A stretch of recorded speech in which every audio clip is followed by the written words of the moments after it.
ठाकरेंच्या शिवसेनेचे 6 खासदार लवकरच शिंदेंच्या शिवसेनेमध्ये प्रवेश करण्याची शक्यता। येत्या संसदेच्या अधिवेशनाच्या आधी पक्षप्रवेश होणार असल्याची माहिती। ऑपरेशन टायगरच्या माध्यमातून खासदार शिंदे गटात दाखल होण्याची शक्यता।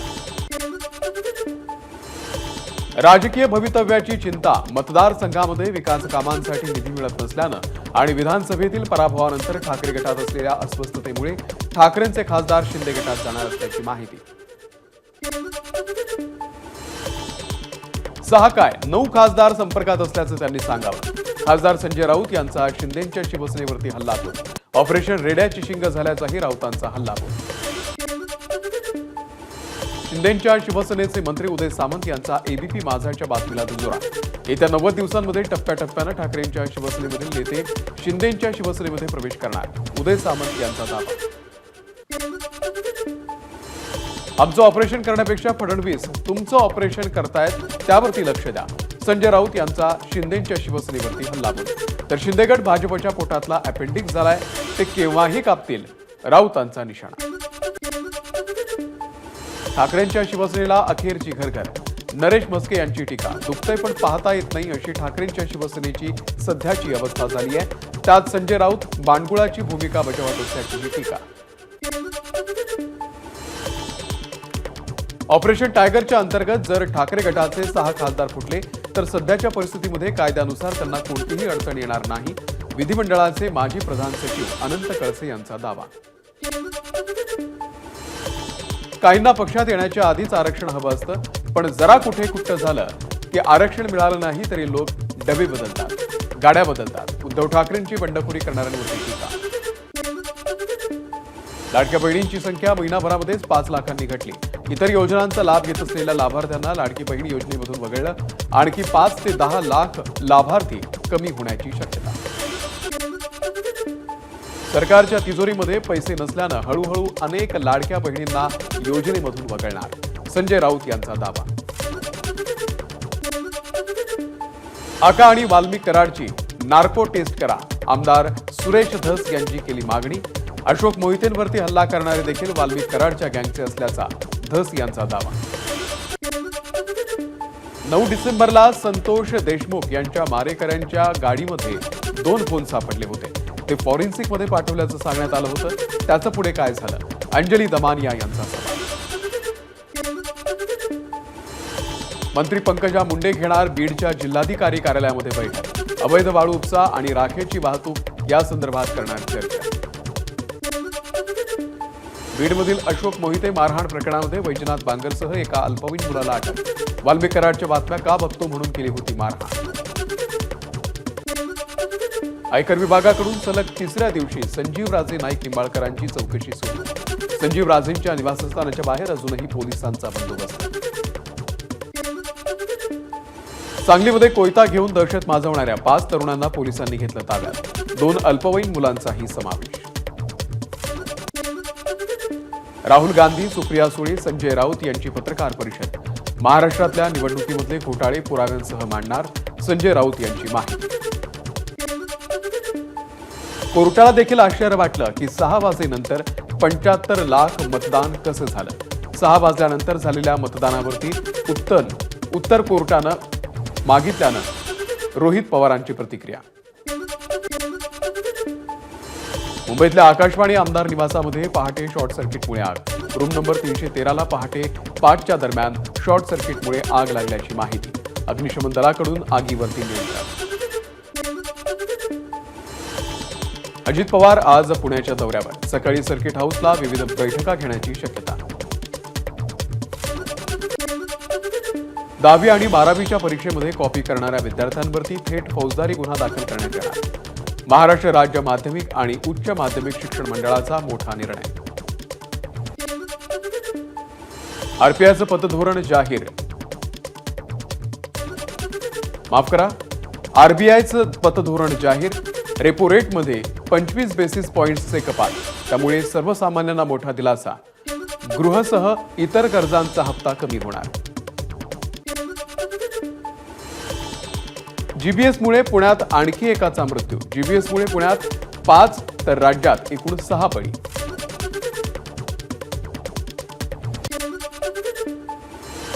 देर आये दुरुस्त आये. शिर्डीमधील दुहेरी हत्याकांडानंतर प्रसादासाठी कुपन व्यवस्था लागू करण्यात आल्यानंतर सुजय विखे यांची प्रतिक्रिया.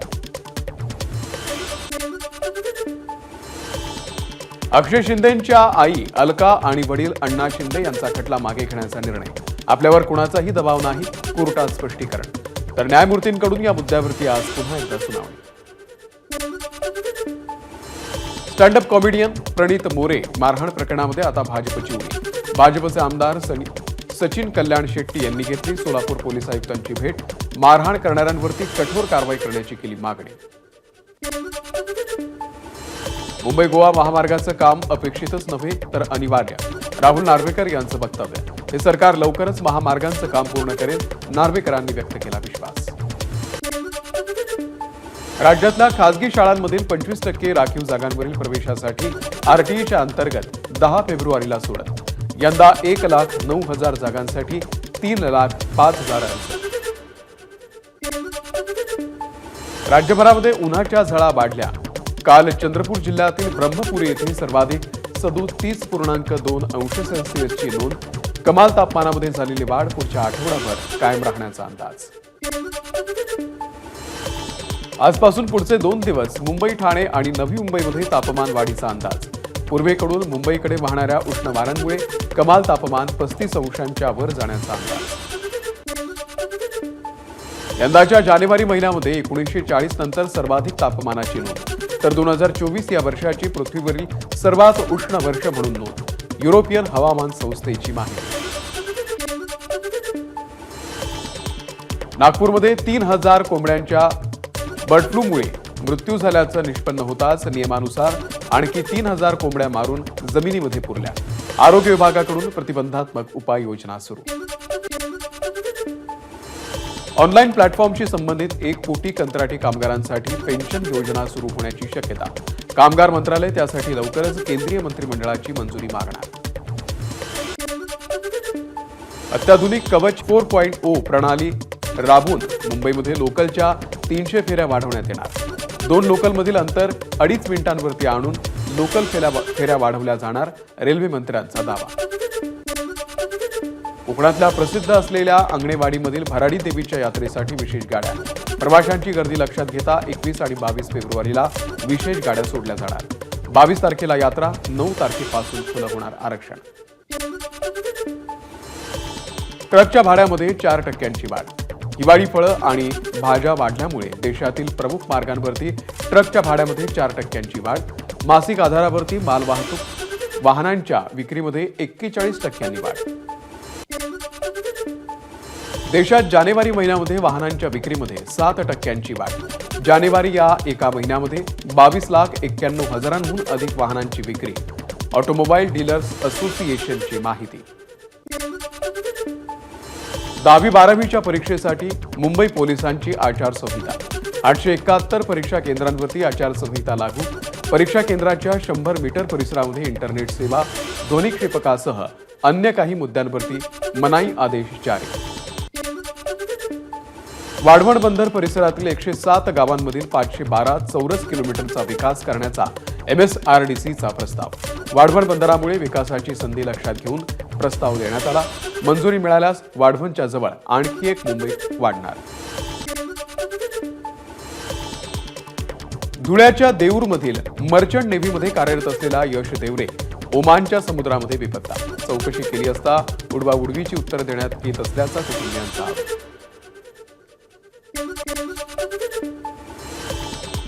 नाशिकमध्ये वाहनातून शस्त्र घेऊन जाणाऱ्या मिलिंद भालेरावला अटक. वाहनातील धारदार कोयता, गावठी कट्टा पोलिसांकडून हस्तगत. पुणे नाशिक महामार्गावरती आळेफाटाच्या जवळ खासगी बसची कंटेनरला जोरदार धडक. बसचा पुढचा भाग अक्षरशः चक्काचूर. 6 प्रवासी किरकोळ जखमी. अवैध पिस्तूल आणि 4 जिवंत काडतुसं बाळगणाऱ्या छत्तीसगडमधल्या एकाला अटक. गोंदिया पोलिसांची कारवाई. जळगावमध्ये एका दुचाकी चोराला अटक. पोलिसांनी 15 दुचाकी केला हस्तगत. जळगावसह धुळ्यातूनही दुचाकी चोरल्याची माहिती. अहिल्यानगरच्या पारनेरमध्ये बिबट्याचा वावर वाढल्यानं शेतकरी त्रस्त. बिबट्याला लवकर जेरबंद न केल्यास वन विभागाच्या कार्यालयापुढे आंदोलन करण्याचा भूमिपुत्र शेतकरी संघटनेचा इशारा. ठाण्यातील वंदे मातरम संघ आयोजित माघी गणेशोत्सवाचं आयोजन. भाजप प्रदेश कार्यालय रवींद्र चव्हाण यांनी दिली उत्सवाला भेट. परभणीमध्ये 3105 कुंडी महागायत्री महायज्ञ सोहळा. जगाचं कल्याण आणि शांतीसाठी विश्वविक्रमी महायज्ञ सोहळ्याचं आयोजन. 7 एकरमध्ये सोहळ्याची जय्यत तयारी.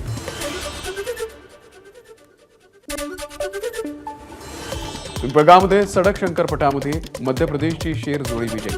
5 दिवसीय पट बघण्यासाठी नागरिकांची मोठी गर्दी. सरकार आयकराच्या नव्या विधेयकाला मंजुरी देणार. आज होणाऱ्या मंत्रिमंडळाच्या बैठकीमध्ये मंजुरी मिळण्याची शक्यता. भारताचे चांद्रयान 4 2027 मध्ये अवकाशात झेपावणार. चंद्रावरील खडकांचे नमुने या मोहिमेच्या अंतर्गत पृथ्वीवरती आणले जाणार. विज्ञान आणि तंत्रज्ञान मंत्री जितेंद्र सिंह यांची माहिती. सोन्याच्या दरात गेल्या 15 दिवसांमध्ये 7,000 रुपयांची वाढ. तर गेल्या 2 दिवसात सोन्याच्या दरामध्ये 1500 रुपयांची वाढ.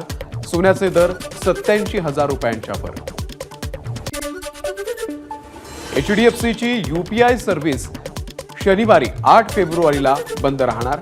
बँकेच्या सिस्टम मेंटेनन्समुळे दुपारी 12 ते 3 या वेळेमध्ये UPI सर्व्हिस बंद राहणार. या वेळेत UPI पेमेंट टाळण्याचं HDFC कडून आवाहन.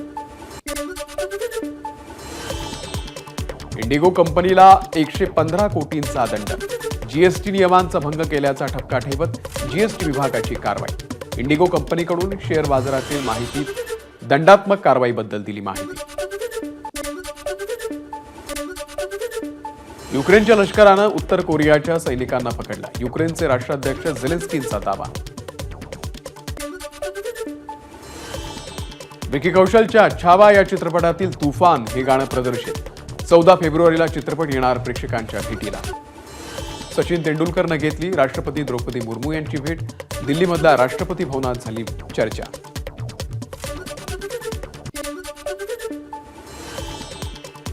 बांगलादेशामध्ये शेख हसीना यांच्या कुटुंबियांच्या घराची तोडफोड सुरूच. घटनास्थळी आंदोलकांचा मोठा जबाब. पहिल्या एकदिवसीय सामन्यामध्ये भारतानं इंग्लंडचा 4 गडी राखून पराभव केला.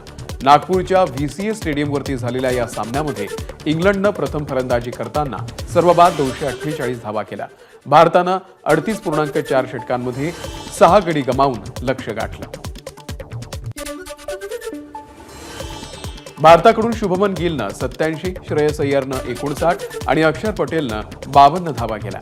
रवींद्र जडेजा आणि हर्षित राणा यांनी प्रत्येकी 3 विकेट घेतल्या.